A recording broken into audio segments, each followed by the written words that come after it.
space, speed, and size. Apollo, Concorde, and in 1968, the jumbo jet. The first giant 747 is presented to the world. People thought that an airplane this big just wouldn't fly. Over 400 seats, nearly 3 times existing airliners. They bet the company on this airplane. Pilots call her the Queen of the Skies. If you're flying a 747, you're flying every pilot's dream. Symbol of power, beast of burden, and she's carried 5 billion of us across the planet. Its economy made it possible for everyone to fly. A 50-year reign. Now sadness as passengers and airlines bid a fond farewell. I'm gonna miss you, girl. We are so sad to see her leave. From its birth to the desert graveyard, cradle to grave, this is the story of the 747.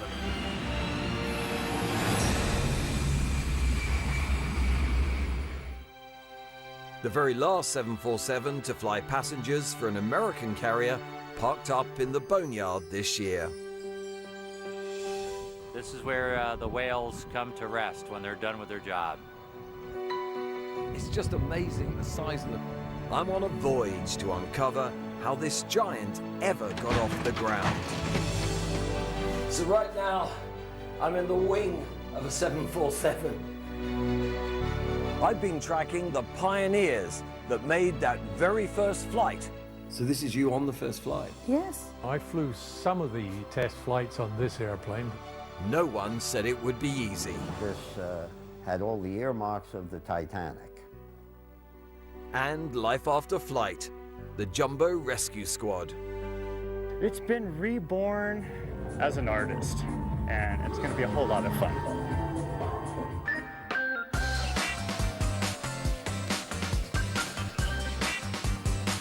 Before meeting the 747's creators, meet its fans. At Air Hollywood in LA, they pay up to $440 to board this 747 film set and recreate those first Pan Am jumbo flights to London. Pan Am had this vision for this giant aircraft, and it revolutionized the way we still fly today. Here, we celebrate the magnificent era of that aircraft and everything that made it so special. And we will recreate the experience in explicit detail of flying on a Pan Am 747. Also on board tonight at 71, a stewardess from the 747's very first flight.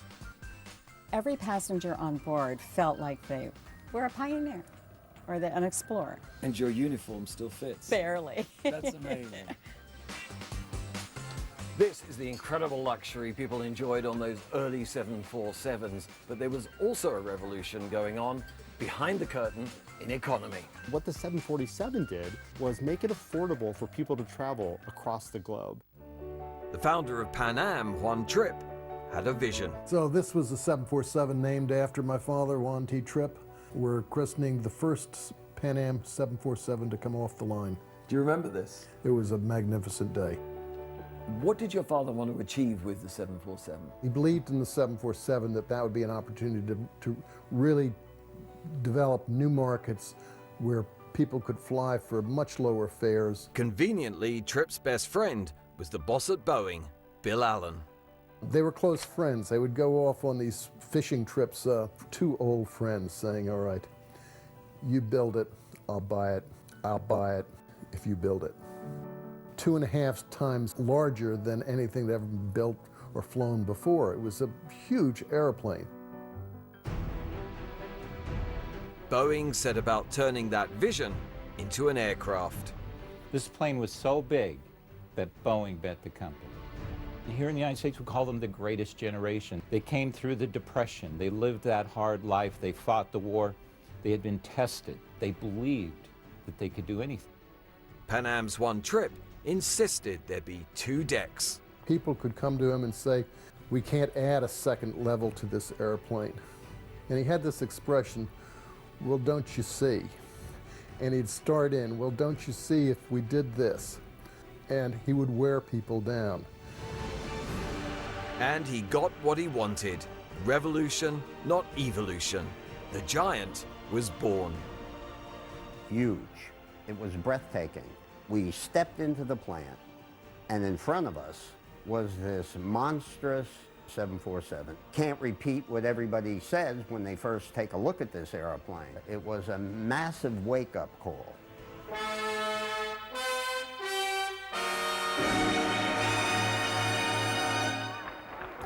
September 30th, 1968. The first giant 747 is presented to the world. Dad was thrilled when the 747 was an actual reality. A world launch, but few knew it still couldn't fly. Today, that very first 747 rests at Seattle's Museum of Flight. So these represented people for the weight. Barry Latter worked on board as a test engineer. Carrying 350 people around the sky, you didn't want to put one in the ground. Everything was duplicated for safety. There are still people that say it's not going to fly, and quite literally, that the airplane is not going to get off the ground. And going forward to that first flight, Bill Allen says to our chief test pilot, he says, the company's riding on this, and so don't screw it up. And he's like, gee, thanks, Mr. Allen. Hey, Paul, let me know when to release brakes. The brakes were released, and the airplane started to roll down the runway. Lots of spray. We saw it disappear almost into a spray. It was tense for everybody because you really needed to know, will this thing fly? I was involved with the power plant systems, and we had a lot of concerns there relative to whether the engine would stay lit. Everything looks very normal on the right side. Being so big, it looked slow. When it came back to land, we looked at it, and I think all of us had the feeling, my God, what kind of speed is he flying at? To help allay public fears of flying this giant, test pilots dressed casually. No jumpsuits. That thing is just ridiculously easy to fly. It's just a pilot's dream. It's hard to imagine, but when this was first rolled out, there was a fear that she'd end up more Cinderella than Queen of the Skies. Rotate. Only 2 months after the 747 first flew, the British and French tested their vision of the future. Concorde, traveling twice the speed of sound. At this time, aviation's at a crossroads. Can we all enjoy the supersonic speed of getting to our destinations quickly, or will we be traveling with 450 others? So nobody knew at this time, but the race was on. If supersonic won that battle, Boeing had built the hump into the jumbo's nose so it could be turned into a lowly freighter. But Concorde faced a barrage of American environmental and business lobbies. So with the final scorecard tallied, over 1,500 747s were built, and only 14 Concordes saw service with British Airways and Air France. So you be the judge. 28 airlines signed up for the 747. 362 passengers.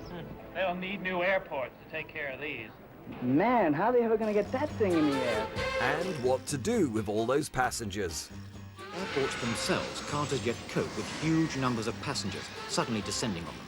And I remember as a crew walking step by step, looking up at that aircraft, and the closer we got, the bigger it got, and thinking, how are we going to do this? Seats as far as you could see. It was very frightening, as in, to start that. Yeah.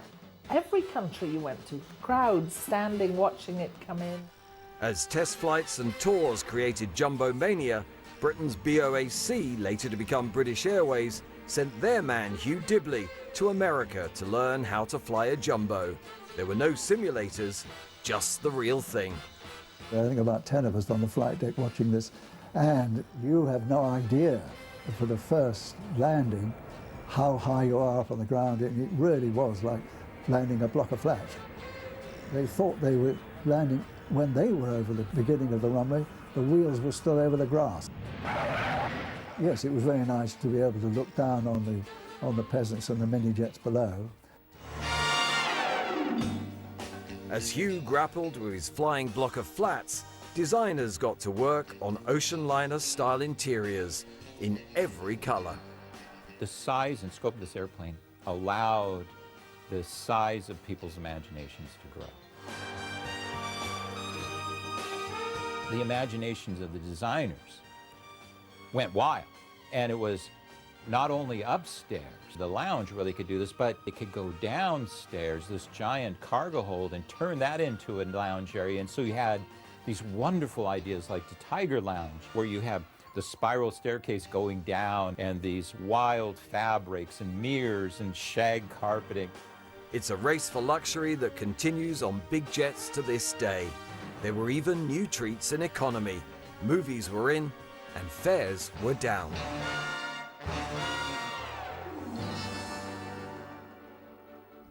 We've brought Hugh back to London's Heathrow with Al Bridger, British Airways' top 747 pilot. Slightly different than what you're used to. Well, this is a big change, of course. Flatbed seats. American and most Asian carriers have retired the 747 for smaller, fuel-efficient craft. But BA revamped these even larger modern ones for 5 more years. So, this is where you want to come and see then, Hugh. Come and see the flight deck.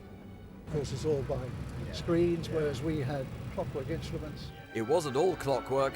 Boeing had installed space-age autopilot, but the British didn't trust it, so put in their own sextants, the things used by sail ships to read the stars.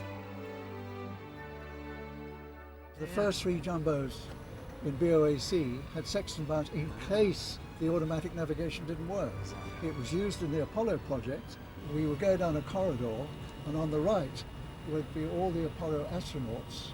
Those aircraft going, because they were taken to the moon. Yeah. And on the other side of the corridor would be the pictures of the jumbo, because it was the same system. Absolutely. But there's just something about it, isn't it? It's iconic, it's fabulous, and you have a real affinity to it, and a love for it. Modern 747s are a long way from the jet engines Hugh had to deal with. We were having, I think, 6 engine changes per week. Engine failures were fairly routine. You had to watch it all the time, because there were occasions when it didn't work very well. Yeah. Well, these are fantastic. They are so reliable. I'm sure. It was Pan Am that made the world's inaugural 747 flight from New York to London. It certainly didn't go to plan. I've been tracing the crew and finally tracked Elise to Oslo in Norway. Amazing to meet you. So this is you on the first flight? Yes, just after landing in London, and me between the captains. Does it still fit? Yes, that's it. But the glitz of that very first flight was tarnished by those troublesome jet engines. Something happened for takeoff. One of the engines heated up. Some people said they had seen flames. Maybe they did, or imagined. But the captain decided to go back to the terminal. The world's press watched the world's biggest jet return. Disappointed? Well, sure. On the tarmac, Pan Am's Ron Marasco. There was a state of shock throughout the facility. This was our worst nightmare. Any sense of fear? No, I mean, they said something was burning and we got off. A man-made giant crossing the Atlantic. Cynics had heard that before. And there were people outside who were demonstrating that this had all the earmarks of the Titanic. Some people even went off the airplane and said, never again. They never came back. I think it was about 30 passengers who didn't want to go back. When we inspected the engine, there was molten metal in the tailpipe. Hidden away, the only other 747 was secretly swapped. We arrived at the hangar. The painters had just finished stenciling the name of the original departure aircraft, Clipper Young America. 7 hours late, paint still wet. They tried again. It was very, very, very quiet when it took off. Do you think people were nervous?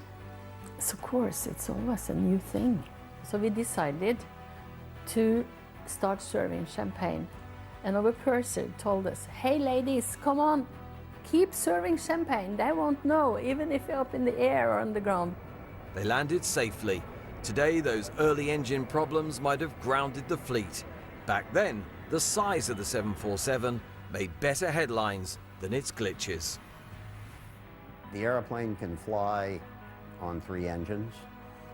The initial 747 engine problems There had never been anything like that in the industry, either before or since. Those became footnotes, frankly. At the end of the day, the plane was a huge success. In the early days, Pan Am and BOAC left for New York at the same time with their new jumbos. The race was on. They had a flight to New York, and it was always a little competition to get there. We always managed to get away first. We always managed to get to Kennedy first. Yeah, nothing's changed. It's just pride. Hugh hasn't flown a 747 in 25 years. This one's off to Philadelphia, but Al has a treat for him. So it should all come flooding back there, shouldn't it? Can Hugh still land a 747 at Heathrow in this replica simulator? Oh, it feels familiar. Nicely lined up. Pretty much nicely on profile. It's surprising. 100, 30, 20, 10. Oh, you want to do your own, don't you? Yes. He was terrific. Yeah, straight back in like he'd never been away. Yeah, it's a beautiful aeroplane. It's nice to fly. I don't think Boeing thought that it had got the lifespan that it was going to have, but as I say, they just got it right, and they got everything right about it, and that still sits today. It's a beautiful aircraft. It flies fantastic. It's got some life left in it still. So how much longer can the 747 last? Today, the Airbus 380 is larger, but both have disappointing order books. Per seat, smaller twin-engine aircraft can cost 30% less to fly. At Boeing in Seattle, the man in charge of the 747's future is also a fan. This is me, December 1973. The 747's passenger days are fading. It's not the end. It's the end for passengers and flight attendants, but not so the pilots if they're interested in flying freight, because this airplane can do something no other freighter can. There's not a dry eye in the many farewell flights that I've participated in. I'm gonna miss you, girl. Around the world, they're saying goodbye.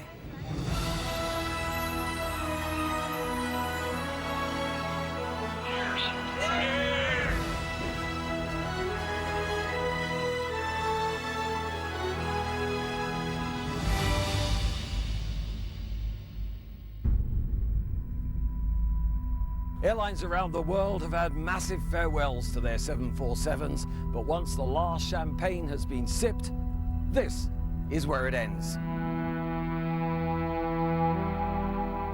Row upon row rest here in American deserts. Earlier this year, the very last US passenger 747 and its captain flew into retirement together. I couldn't have asked for a better wind-up on my own career. To the desert now, it's all done. No more US carriers flying the mighty 747-400. It'll be missed. If you're flying a 747-400, you're flying every pilot's dream. This is where the whales come to rest when they're done with their job. What a way to say goodbye to the airplane and create a memory for our wedding. I'm gonna cry because it's sad. We kind of grew up on this airplane. When the airplane goes to the boneyard, everybody signs it, puts a little something saying farewell. This plane will hold our heart forever.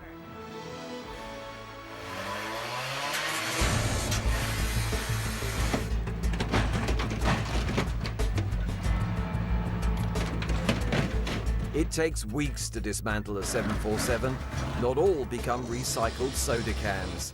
Entrepreneur Mert Balter put an entire 747 on eBay for $300,000, but no buyer could get it out of the desert. So I don't look at it as a grave robbing as much anymore. Mert now carves them up for fans. Your very own pilot seat or an entire 747 nose. It's a bittersweet feeling. You see something ending, but you see the start of a new life.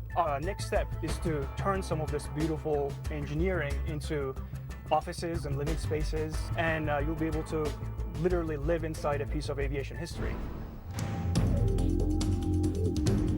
Anything's coming out here is not coming out. Literally, they come to die. Back in the desert, I'm with Big Imagination. With crowdfunding, they're taking a 747 on a road trip. The 747 is so gigantic. you can't just take it down the highway. So what we've had to do is we had to take the upper half of the plane off. So we're disassembling it, and then we're going to move it 500 miles. The upper part of this old Brazilian 747 has already made the journey to Nevada's Burning Man Art Festival and appeared last year. It's been reborn as an artist. This plane is now going to become a musician. It'll become a party palace of sorts, and it's going to be a whole lot of fun for a lot of people. It lives on. Back at the Boneyard, I'm with the volunteers who've now got to get the remaining wings and lower body to the festival 500 miles away. So right now, I'm in the wing of a 747. The scale, when you're just this tiny little human against this behemoth of metal, and the fact that this thing gets off the ground and flies is just, it's positively mind-bending.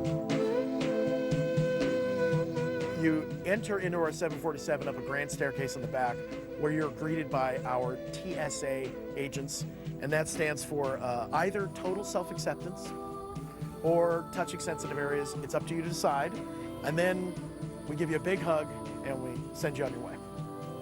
That's a hug many of the 747 veterans I've met on this incredible journey are going to need as these giants come to rest. Oh, I think one heart aches and one thinks back to the days that we had such great times, and it allowed so many people to fly all over the world. The 747, 50 years and counting. It was the queen of the sky, but it also was the mother of everything that followed it. I still feel like a pioneer. She was a classy, elegant lady. Everything looks very normal on the road. What this wonderful machine did, I just feel like home in here. When we pause and look up at the sky and see the 747, we can say, when we're at our best, that's what we can achieve.